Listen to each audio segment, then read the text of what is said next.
What's going on, everybody? Hope you're doing well out there. I'm Coach Evan, and I'm interrupting really quick because I just want to give you a little bit of the SCAL method, your guide for total being fitness. All right, this is the book that I've been working on, that I've been telling y'all about. It's finally out, and I'm just going to read a little bit of it to you all so you get an idea of what it's about, right? I'll start somewhere in the beginning here, right? What we mean by fitness. When most people see the word fitness, they think of gyms, reps and sets, six-pack abs, running times, body composition. And that's fair. I started out as a personal trainer, so for years, that's what fitness meant to me too. But I've come to learn that definition is too small. The word fitness comes from the idea of being suitable, adapted, prepared. In biology, an organism is fit when it can survive and thrive in its environment. In machinery, parts are fit when they function as designed under stress. In Scripture, believers are called to be fit for the master's use. In 2 Timothy 2, verse 21, prepared and equipped for good works. Fitness, properly understood, is about readiness. It's about having capacity. This alone gives you the ability to meet what life demands of you without breaking. That's why this book is about total being fitness, not because I'm diluting the term, but because I hope to restore it. Physical fitness was never supposed to stand alone. It was always pointing to something larger. Your body is one system among many. Think about physical fitness for a moment. You can't build a strong body by only training one system. You need cardiovascular endurance, muscular strength, skeletal integrity, flexibility, and recovery. If you miss one, the whole system tends to suffer. A strong heart can't compensate for weak joints. Powerful legs don't fix poor lung capacity. Boulder shoulders cannot cover for trash recovery. I think you get my point. The same principle applies to your entire being. You are not just a body. You're a heart that feels, a mind that thinks, a soul that worships. These arenas don't operate independently. They're intricately and meticulously woven together. That's the theory. Of course, I had to learn this the hard way. That is one of the opening sections to the SCAL method, your guide for total being fitness. Do me a big favor here. Go get yourself a copy. Paperback, there's the ebook. Go on Amazon. If you get the paperback, you can go wherever you get books from in general, right? So do me a big one here and go grab yourself a copy, all right? You know what's crazy? We're in such a unique time right now. Never has there been in all of history a time when we're so connected and disconnected at the same time. Right? Because look, think about it. You have a boatload of friends on Facebook, followers on Instagram, subscribers on YouTube, a whole bunch of people who like and follow and do all this stuff. Yet, ask those very same people who have thousands of followers and hundreds of thousands of subscribers, ask them how many friends they actually have, and you'll come up with a completely different number. And when I say friends, I mean people that you can call like at 2 o'clock in the morning because something's going down, or like people that you invest in and they invest in you as well. Not too many people could say they actually have friends now. And that there's a cost to that, right? Because while technology advances, and it's advancing at a rapid rate, let's be honest about this one. Like, technology is advancing, but as technology advances, I wonder, and well, we have stats, so we don't have to wonder, but so much of the impact relationally. It's not really good. Let's get into it.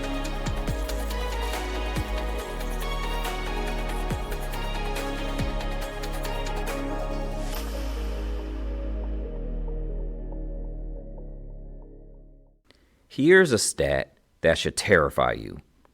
In 1990, the average American reported having 3 close friends, people they could call in a crisis, people who knew them deeply. In 2021, that number dropped to 1, and 12% of Americans reported having 0 close friends. We're in a relationship and a friendship recession, and it's killing us, literally. Loneliness increases mortality risk by 26%.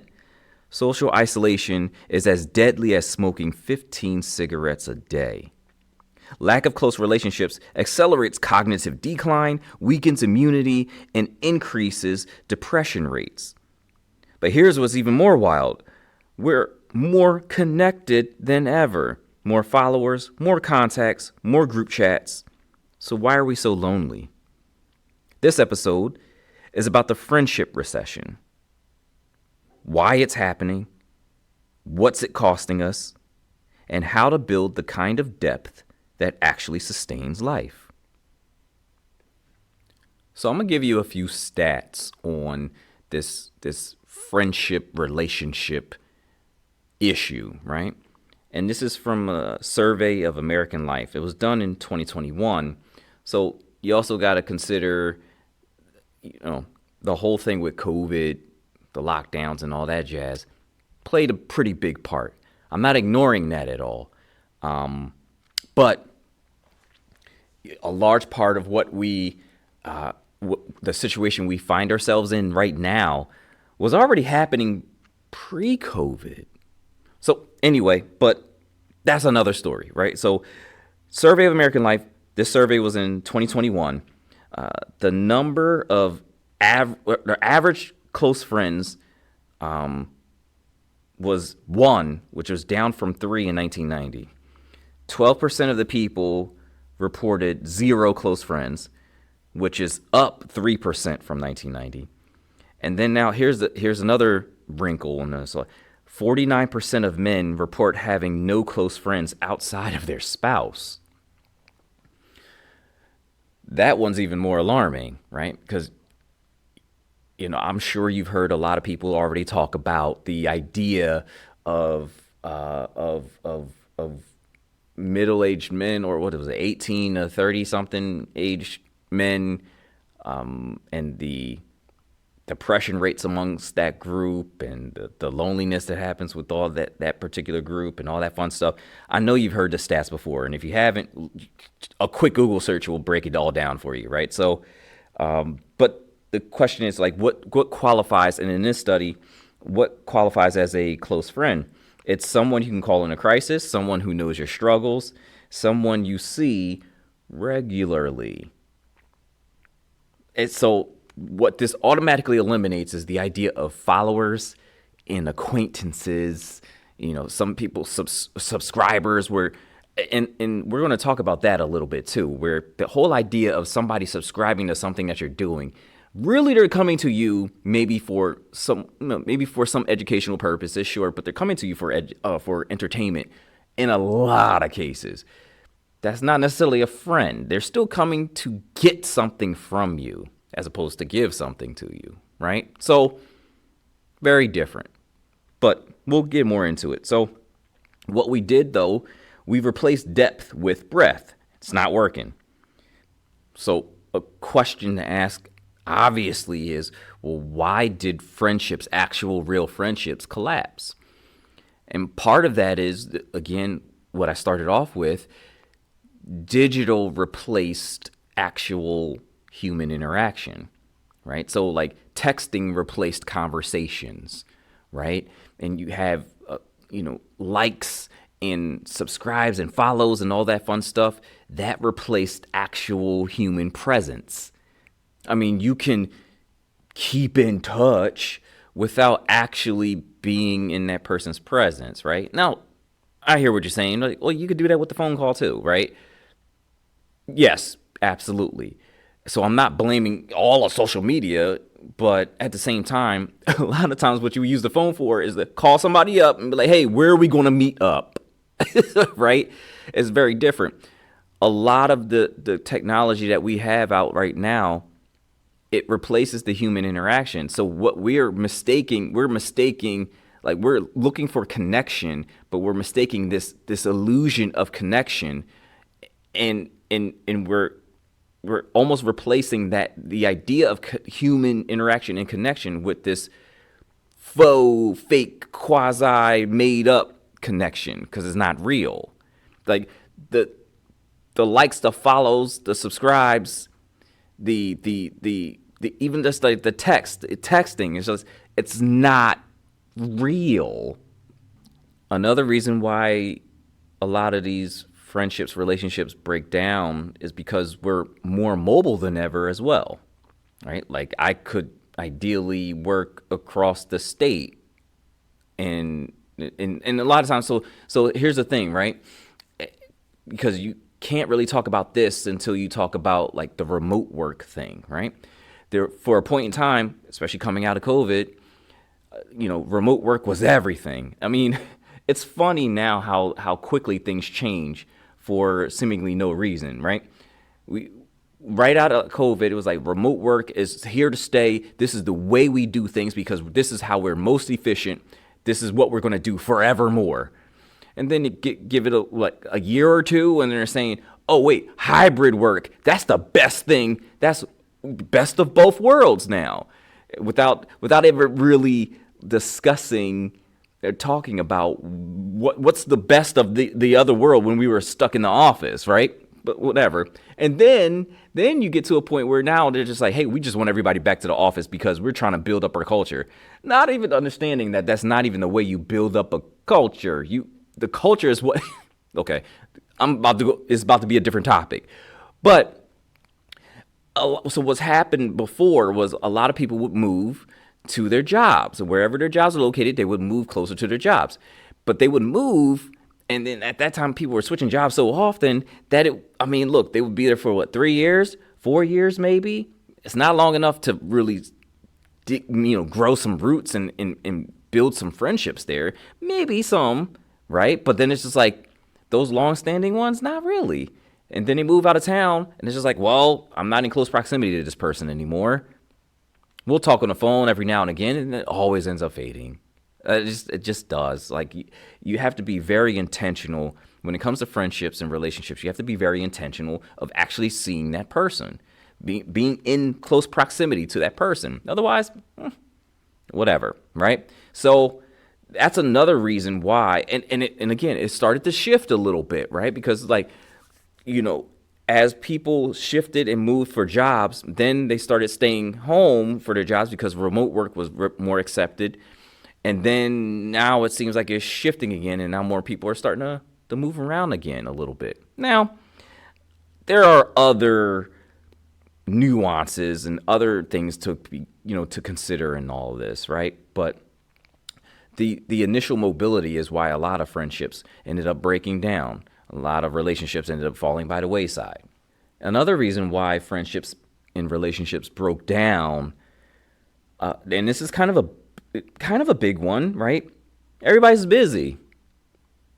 I mean, people are so busy now. It's like we're that's the thing that trips me out, right? Like we're too busy for friends now. Everybody's doing something, and then everybody wants to come at Gen Z's neck because they're starting to get it right. Like, oh, Gen Z's lazy. I love it when people call Gen Zers lazy. Now, don't get it twisted. There's some of y'all Gen Zers out there straight lazy. Like, y'all got to get up and do something.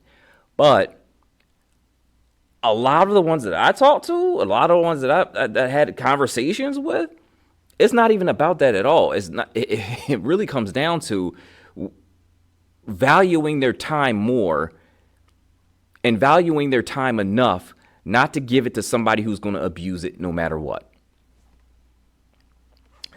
But that's the thing. There's this thing where you got to work hard, you got to build, do this, for yourself and all that, go get it, blah, blah, blah, grind, mash. And you're making yourself busy to what end? Right? And you're missing out on all of these connections, all of these actual, real, long-lasting, fire-standing relationships and friendships. And it just doesn't, so people are just too busy, quote unquote, busy. Another one, not so big, but it's something that I've noticed as well.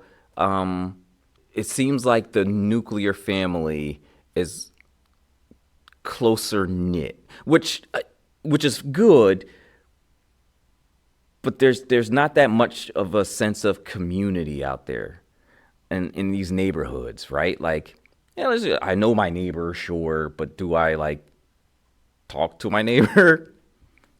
And it's just like, do I have a regular conversation with some neighbors? I do. I'm not going to front. Some neighbors, yeah, absolutely. But it's just like, I think in a general sense, in all of our neighborhoods all across America, they're less neighborly, if that's the way I want to put it. I think I do.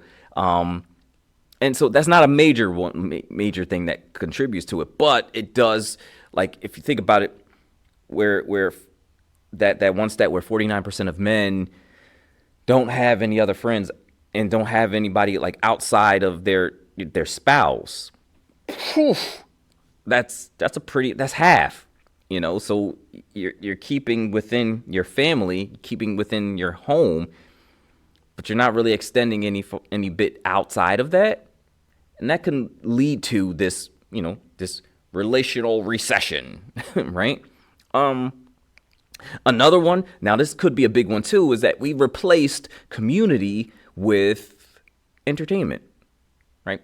People would much rather, and again, this probably has something to do with technology too, in a way, right? People would much rather sit at home and watch Netflix, watch something on Netflix. Let's bring this up. Let me bring this up, bring that up, as opposed to actually going out and going out and doing stuff, right? And it's interesting because, like, you think about it, Netflix took out, a good portion of, like, I mean, obviously it destroyed Blockbuster, right? For those of you who are old enough to know, where you actually had to go to a store to get your tape. And here we go. And I was like, I'm old again, but whatever. And it's like, you get your tape or rent your video game, right? But you would actually have to go to the store, talk to somebody, right? And that, of course, those weren't deep interactions. I'm not saying that, but I'm also thinking about, like, here's another place, like, another thing that took a hit was the movie theaters. And that's where you would go, right? Like, watch a movie, hang out, get some. I hate popcorn, so I wasn't getting popcorn, but I would get some of, like, the M&Ms or something like that, right? So it's just like, get some of that stuff and chill, right? And have fun with somebody else. Now it's all in house. Everything that you could do entertainment wise, you could just in a house, and so more people are opting for that. Now, part of that might be also because things are crazy out there. I don't know, but there's a definite difference there where it's like things that people used to do in a community setting, they keep it in house. And again, that's not to say everyone does this, right? That's not to say like every single person, but the numbers are shifting in this direction, and they've been shifting for the past decade, right? Like, they've been shifting in this direction of where people are they're isolating themselves, right? And let's not even talk about dating. That's dead. Like, I'm so glad. I'm sorry, y'all. Listen, I'm just glad that I met my boo about like 20 something years ago, and when dating was still a thing, and we didn't have to go through a phone and look at little screens without actually getting to interact with the person or anything like that. Like, yeah.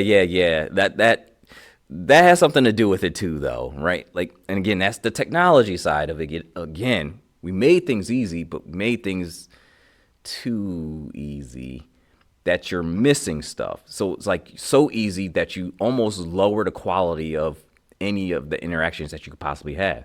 And what exactly do you think we've replaced these friendships and relationships with? So we replaced them with something called, like, they're parasocial relationships, right? So these are the, YouTube likes. These are the followers. These are the quote unquote friends on Facebook, or whatever other social media platform. That's what we've replaced relationships with, right? And here's the cold part. The cold part is you might watch something on YouTube and you might feel like you know that particular YouTuber. Like, yo, I've been riding with you since day one. I'm your day one. And you have never actually met this person because they don't even know you exist. But from your perspective, that's your homie. That's your dog. That's your girl, right? It's not actual real relationship. It's parasocial. So it's the illusion of friendship. And that's what large in part has replaced actual real person-to-person interaction friendship. We also, and this is not just a social media thing or a technological thing, we also replaced a lot of our relationships with casual connections.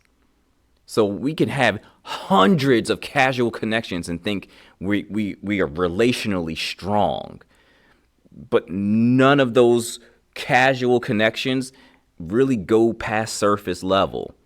They might know like, oh, hey, you have a couple kids, you have a wife, you do a little thing at a studio and this, that, and the third. But they don't know, hey, like, they weren't there for me when I'm grieving for my dad or something like that. You know what I mean?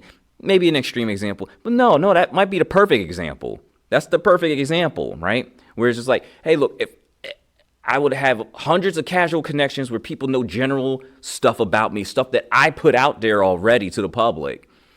And and I'm thinking like, oh yeah, that's a connection, but I can't call them at 2:00 in the morning for anything, right? I can't depend on them for anything. And they can't depend on me for anything, right? Because we don't know each other. We're just casually connected, right? That's a problem. That's been going on though, right? And another one that's linked to the casual connection is the and this is infamous in the business world and in entrepreneurship, right? And in the professional world as well. Now that it's all coming to me, like so whereas you have one that's the casual connection, you have this that is the transactional connection. And it's not real relationship, right? Hey, let's go out and get a coffee and we can talk about something, right? And it's really a business connection, right? You're not really trying to be their friend. You're trying to get something from them, or they're trying to get something from you. Very transactional. It happens all the time in the corporate world. Build up your network in the corporate world, right? Build up your network on LinkedIn. More fake connections, more things that aren't really real. They're casual and they're transactional, right? Because it's on a social media site. First of all, because let's be real, that's what LinkedIn has become. It was a professional site at one point in time, and then all of a sudden everybody's putting all their political ideologies on it and talking about other garbage that doesn't mean anything. Oh boy, let's set that aside too. So it's just like, but you get to a point where it's like that connection isn't real, it isn't deep, it's transactional. I give you this, you give me that. We're just meeting to go over another mini business deal. It's not real relationship. It's not real relationship at all. And in fact, it's wholly based on usefulness. Once you outlive your usefulness, guarantee you won't be invited to coffee anymore. That's not a real relationship. Another one, and it's a little tricky because it's deceptive, and I've fallen for it a few times already. Like it's just, and I had to catch myself. It's the idea of digital intimacy, right? Now, let's not get your mind out of the gutter for that one, right? I'm not talking about like, some of the freaky sneaky stuff. I'm not talking about that. I'm actually talking about where somebody you think you're close to and you're communicating with them in, like, let's say in your DMs, right? And it's like, I'm telling this person, I'm typing to this person, I'm texting to this person some deep secrets, right? and you think that's intimacy. You think that's building up trust, and you think that's building up a relationship or a friendship. It's not the same thing. It is not the same thing. Now, that's not to say, oh, it couldn't be written or anything like that, so on and so forth. There's times past where they didn't have any of this stuff. They would write letters and they would build it up. It's not the same thing, though, as somebody sitting down there and talking with them and saying, like, hey, look, it's this. Because you know what they're missing? They're missing, and you're missing at the same time, all of the other cues that you would get while being in front of a person and telling them this story.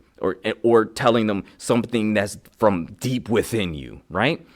You're missing all the cues, the verbal ones, most likely, right? The physical ones, like the body language, the tone in which things are, and this is how people get duped.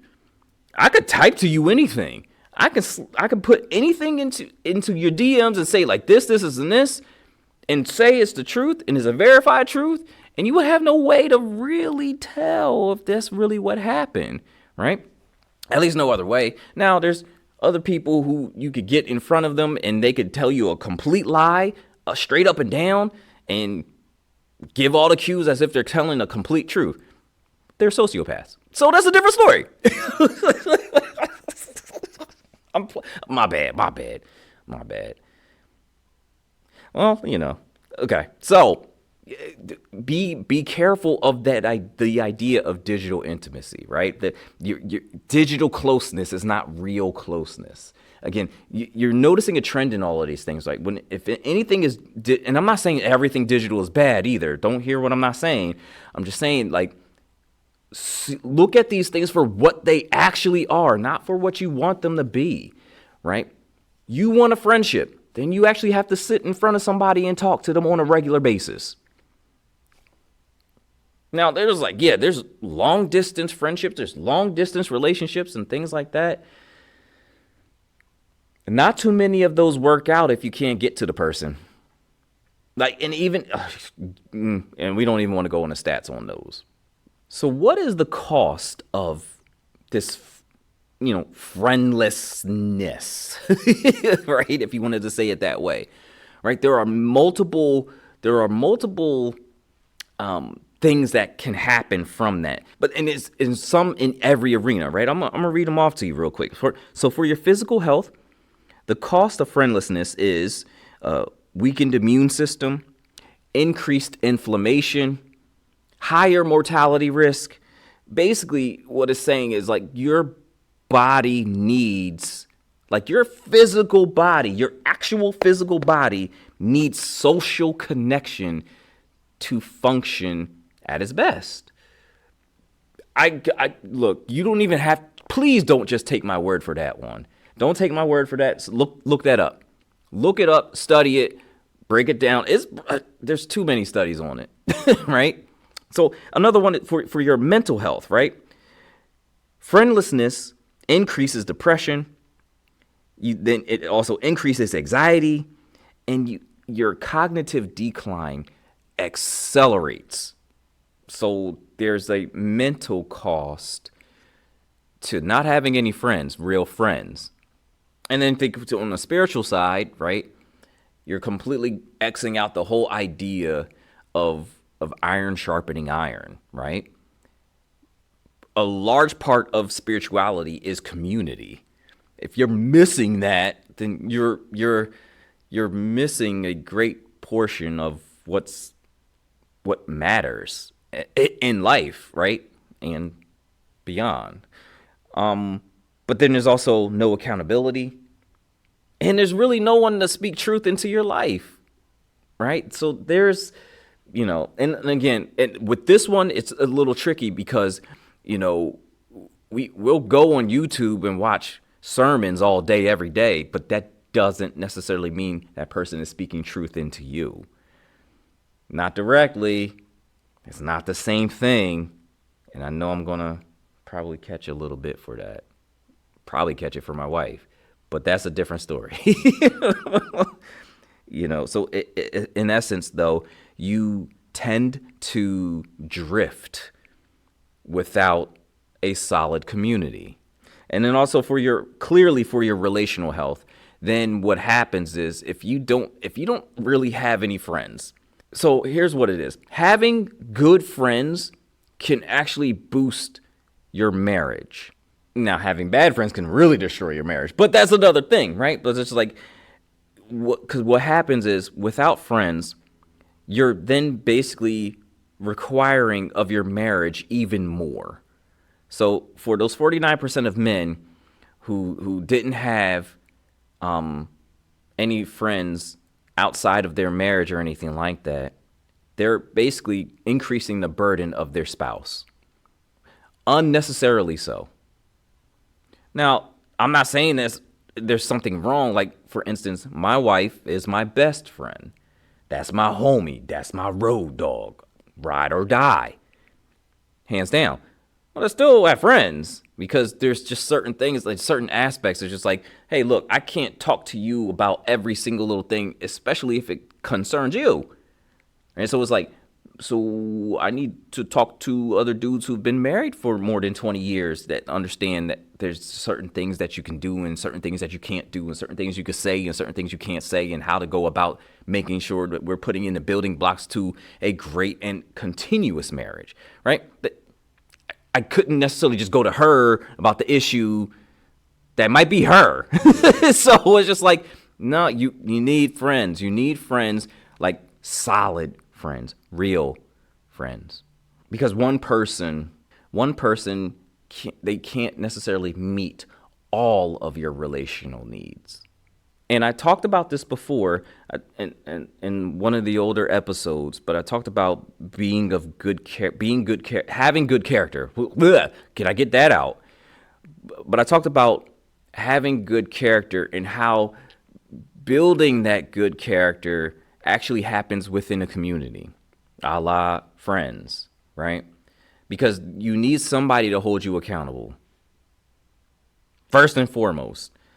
But you also need somebody who's going to challenge you, especially when you're mess. And we all have mess. Let's not act like we don't, right? Because true character, good character, long-lasting, disciplined character is built in a community. It's not built in isolation. You just don't sit there by yourself. Like, you need to bounce some ideas off of people. You need to have a deep enough connection for somebody to be able to see some landmines that you might have in your own character. But that's another thing. So now, what do real, long-lasting, solid friendships or relationships require? Okay? They require about 5 things, right? One of them is time. The next one is vulnerability. 3 is reciprocity. 4, physical presence. 5, commitment. That's what all relationships, all real friendships require. All of them, all 5. Nothing less, right? The first one, time. This is one where actual quantity of time matters more than quality of time. Right? You need repeated doses of your friend. Right? They need to feel your presence repeatedly, again and again and again. Not just, hey, we spent a good 2 hours with each other, and we do that maybe twice a year. That doesn't work. That's not a friend. That's a casual acquaintance, right? So if you really want to build up these real friendships, you need to invest time in others. You need to invest time into other people other than yourself, all right? So remember when I was telling you, one of the pitfalls was like, oh, I'm so busy. I don't have time. I can't do this, right? Well, all the real friendships and the real relationships require time, okay? The second thing all of these friendships and relationships require is vulnerability. Like, you have to get real with someone and others, meaning you got to tell them the mess. You got to talk about the stuff that's real. Not just surface level stuff, not just stuff like, and that's another reason why all of these social media sites and everything like that are so insidious, because no one actually tells you the truth on there. Like, even, I mean, especially in fitness, and I was just talking to somebody about this not too long ago. We were talking about boxing, and it was like, oh yeah, I see on boxing they were doing all these flows and everything like that, and I was like, you know how long it took them to build that up? But they'll never show you that. They won't show you, and some people do, and I appreciate the ones that do, because it makes more sense, because it takes time, it takes effort, it takes energy to do that, and to all of a sudden put up a 1 minute clip of something that you've been working months on for, right? Not only do the real relationships require time, but they require a level of vulnerability. They have to be able to have access to the real you. And nowadays, no one is giving anyone else access to the real them because they're afraid of being hurt. And these are logical concerns. I get it. But then they're also stunting their own growth. Another thing that's super important, this is big for friendships and relationships, real ones, where you're both on an even level here, right? It's reciprocity. You pour in, they pour in. They pour in, you pour in. So you're both building the relationship, and it's not one just carrying the other along. So, for instance, let's just say I have a person A is my best friend, supposedly. Person A is my best friend, and I'm sitting there, we built up this pretty cool friendship and everything like that, and we ride or die, this, that, and the third. But I noticed over time, I'm the only one that's calling them with a crisis. I'm the only one that's poor, like, it's not like, hey, look, I'm going through these things and this, that, and the third. It's not even to say that the other person is not going through anything. They're just not calling me on it. So, in essence, I'm taking all the benefit of this relationship. It's not equal. Because I'm the one that's getting the advice all the time. But I'm not giving any. So it's uneven. In a relationship that's just in reciprocity, both people give and take advice. Both people get real and vulnerable with each other. Both people give a quantity and a good, decent amount of time to the other. That's what reciprocity is. That's what real friendships and relationships are built on. And the fourth one I mentioned was physical presence. You need to be in front of each other, right? Now, digital things, things on the phone, that's all great. That's all fine and dandy. And it could supplement, but there is no replacing, and I repeat, there is no replacing sitting in front of a person and reading all of them, right? Listening to what they're saying, hearing how they're saying it, watching their body language change and shift as they're saying it, sharing a similar space with that person. There's nothing that replaces that. Please don't think digital can replace that at all. Please don't think it's okay. We just sit there and talk on the phone and this, that, and the third, and blah, blah, blah, blah, blah, and we're good to go. Like, that's not the same. It's not the same. You have to be there in front of each other, sharing the same space. Physical presence is an absolute necessity. And the fifth thing, and this one's a heavy hitter. A real relationship, a real friendship requires commitment. Okay? That's basically you saying, I'm not going anywhere. No matter what. No matter what happens, through thick and thin, I'm still going to be there for you. Not too many people even think that way anymore, because we're being consistently conditioned to worry about self. I'm going to build myself. I'm going to do this, that, and the third for myself. And it's a shame that, that's even seeped into the church. The church is so selfish now. American church is so selfish now. It's amazing how much has shifted over the last 10 years. It really is. It really is. But, I guess that's why a lot of people don't go to church. Oh, that was a bit. I shouldn't have said that. Anyway, you want to commit.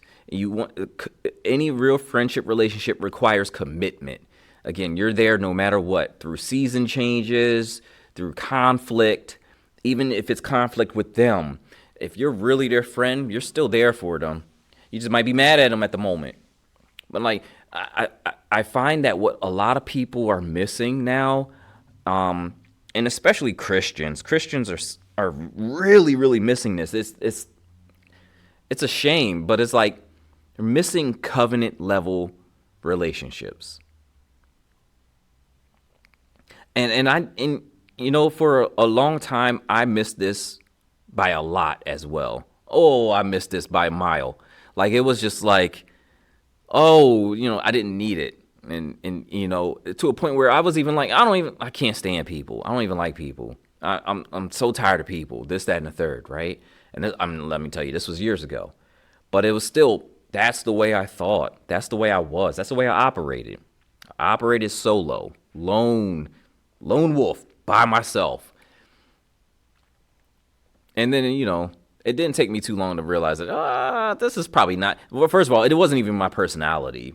I was forced that way for reasons. We don't have to go that deep into it, but it was just like, even my mom and dad at that time was just like, yo, you got to get out, bro. It just, yeah. So that's a different thing, but it requires an actual commitment. Okay. So if I were to go over it again, let me break it down for y'all one more time. I'm gonna give y'all the list. I'm gonna wrap it off. We're talking about a real friendship, a real relationship. It requires time, vulnerability, reciprocity, physical presence, and commitment. So we know what's killing friendship. We know what it's costing us, but how do we actually build the kind of depth that lasts? The relational cross gives us a little bit of a structure here. So I haven't talked so much or too much about the book, The Scowl Method, Your Guide for Total Being Fitness, which is out now. Cheap plug, whatever. But I haven't talked too much about it. But there's this one chapter in there that I wrote that deals with relationships specifically, right? And I'll never forget, I heard on this one podcast, there were a couple pastors, they were sitting there talking, and they were talking about relationships. But it wasn't even like the main point of the podcast. They were talking about something else. And the one pastor said he puts his relationships on the cross, and he kind of gave a brief explanation. But then that got me thinking, because then I was listening to something else, and then there was like, what are your circles of friendship and all this fun stuff. And I'm just like, man. And the more I thought about it, the more this idea came to formation, right? Like, so I thought about the relational cross, and that's what I talk about in the book, the relational cross. So putting all your connections, all your friendships, all your relationships, every single last one of them on the cross, right? You're smack dab in the middle of it. But there's different circles, different levels of friends along the vertical axis and the horizontal axis, right? And I'll talk about those really quick. Like at covenant level, and there's not that many people, right? There's only like 1 to 3 people. These are your straight, like I call them, like I love to call them ride or die people. These are my ride or die friends. These are my homies. We're locked in 100%. Don't even have to doubt it. They know everything. So at this point, like covenant friends, covenant friendships, that's what I was just talking about, a few minutes ago. This is what I'm talking about here. They know everything and you see them regularly, right? This is where the true richness of relationships and friendships, this is where it is. This is where, right here, where these people know you on a level that very few do, right? Now you go out to the next, I guess, circle, right? And that's called your close circle. That's 5 to 10 people, right? You have regular interaction, you have a shared life, but it's not as deep as covenant level. They don't know everything. They know some things though. And they were there for you and they're with you as you experience even more things, right? And then you have the outer circle of people. The outer circle, they're all like casual. They're just acquaintances. That's all, right? You see them every now and again. Hey, what's up? What's up? And you keep it pushing. You know of them, but you don't know who they are, right? This is where it is in a lot of corporate stuff. But that's not to say that they're not valuable. They're still valuable. It's just not where you invest most of your time. Most people have 50 outer circle connections and 0 covenant level friendships. Let that kind of like sit there and settle real quick. 50 outer circle people. Outer circle people, they're acquaintances, casual connections, people you don't really invest any time in. But zero covenant level friends. Ouch. We're in trouble. we're in trouble here. So how do you build real friendships, right? You want to go for, first and foremost, proximity.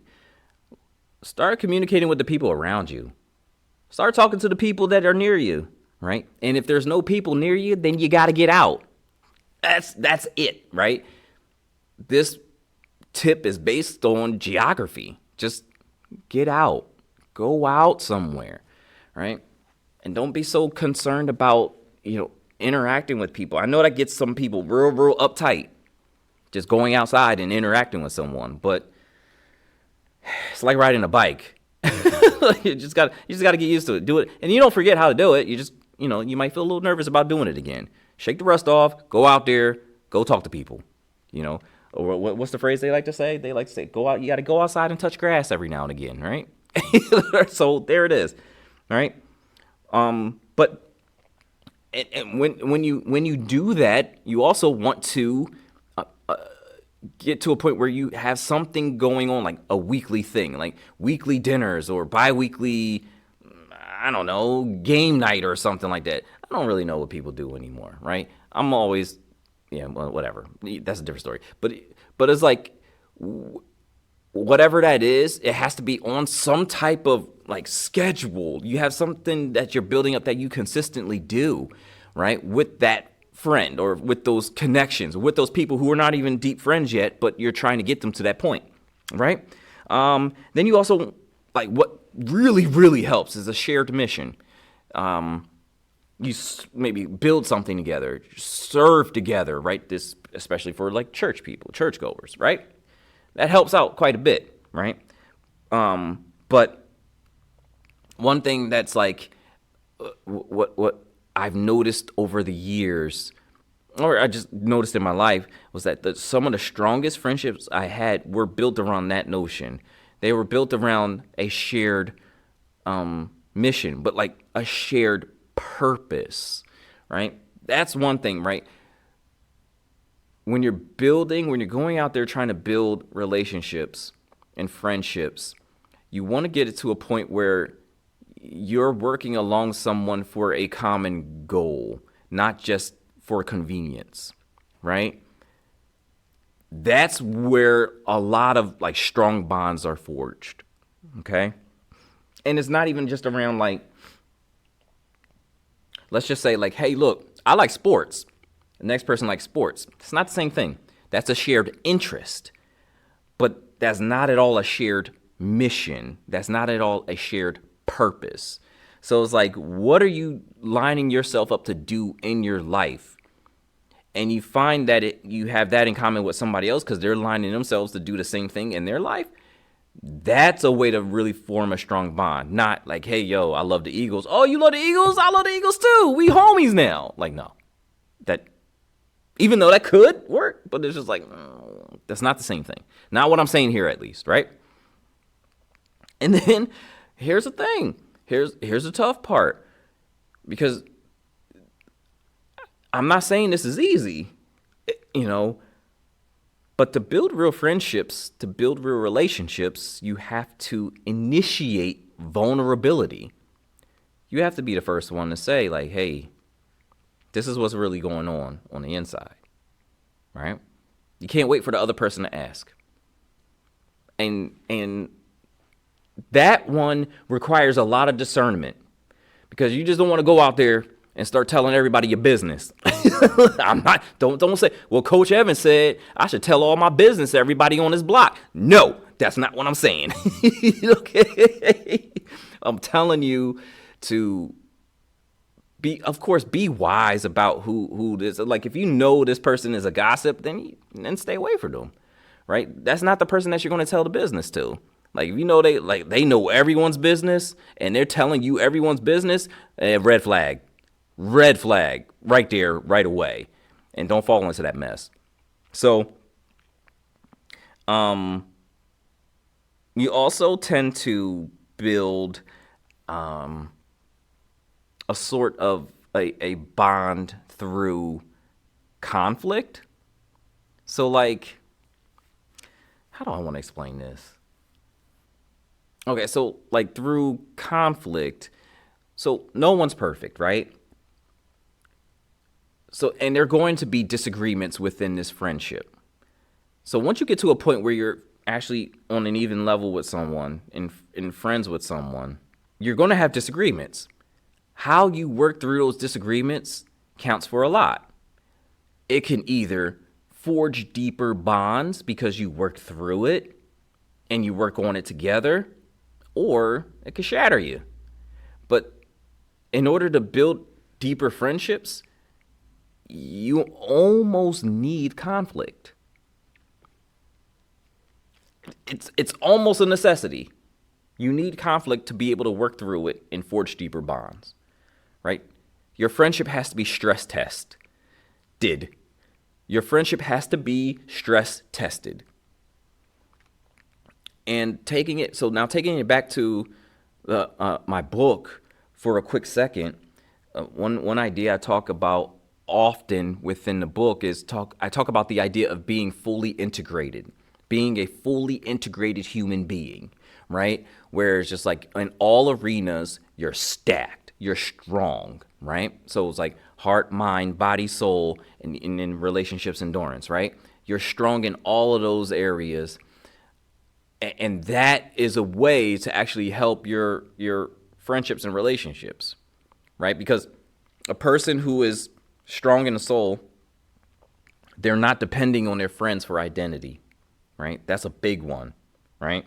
And which means you can be a good friend to someone without being overly needed, right? So or overly needy, both ways, right?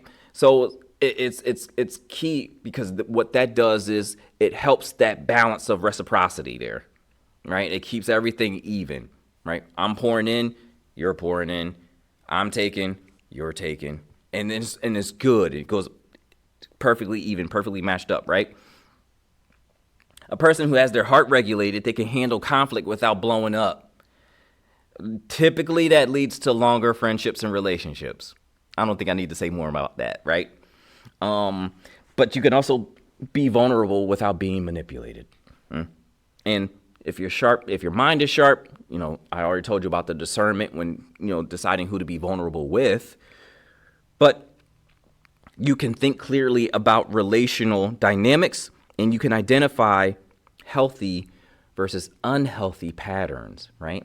For instance, like what I said in that example before, if you know somebody's gossiping about everybody, they're telling you everyone else's business, they're probably not the person you want to be a friend with. Simple. And here's about people with a strong body. They have the energy to show up. They have the energy to go out there and do these things, right? Because be honest with you, physical presence. We're talking about physical presence here. So that requires the capacity to be able to take that on. If they're laying in bed all day and they're tired all the time, like if they're cooked, well, that kind of hurts the building of the friendship, right?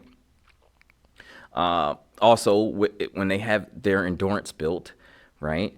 They don't quit when the friendships get hard. So they can sustain the friendship. They could help the friendship, and they keep digging and pouring into the friendship even when it gets really difficult, because they understand that they can take on that discomfort, right? That's what the endurance does. It extends your capacity to continue on even more, right? Past the discomfort, because it's going to be uncomfortable. When you disagree with your friend, with your homie, it's uncomfortable. But the person who's integrated and they have their endurance built, they can withstand that. They can take on that discomfort and still make the right decisions for the friendship, right? So and that helps you last through multiple years, multiple seasons, because friendships do go through seasons too. So integrated people typically make better friends because they're not looking to their friends to fix them or to fix an aspect of them. And you'd be surprised at how many people look to other acquaintances and other friends to fix them. They will never say it out loud, but their actions surely dictate that, or surely show that. Now, there are a few, maybe more than a few objections to this one, okay? And I think everybody gets the point of why it's important to go out there and start building some real friendships. But there are certain things people will say to avoid doing it. One of them is, I don't have time for this. And I don't have time. But you have time for Netflix though, right? So it's not a question of whether you have time. Typically, it's just a question of allocation of time, right? You put time to what you value. If you don't value friendships, then you're not going to put time to it. If you value sitting on your behind watching TV, then that's what you do. I mean, this is that simple, right? So, another one is, and this one I understand fully. Another one is, this person would say, I've been hurt before, and that's real. I mean, I've been hurt before too, and I'm not even. There's nothing really I could say like, oh, just get over it. No, some of them, it'll take you out for a little bit. So I fully understand that one, but the problem is, it happens. Disappointment happens. And the solution isn't to isolate yourself.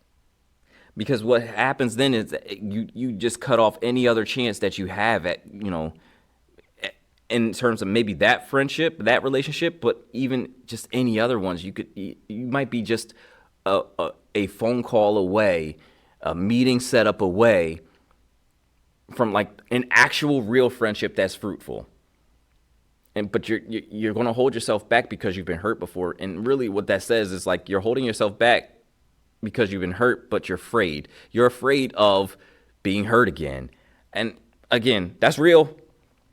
It happens. But again, the problem is, and this is where we need to build up that endurance, that strategic discomfort here. Because the problem is isolating yourself is going to continue to do more harm.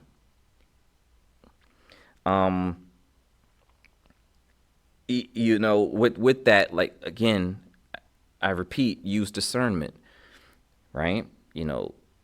Be cautious about who you're vulnerable with, who you decide to, say like, hey, yo, this is my friend, this is my homie, right? Not everyone is safe. Look, I can tell you that straight up, but there's still some people who are.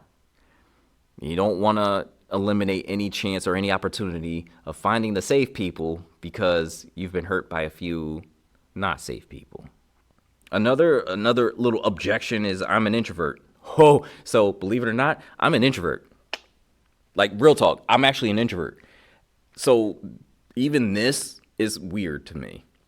And I can't stand watching myself on the camera again. Like, it's painful. I'm like, oh man, I sound like this.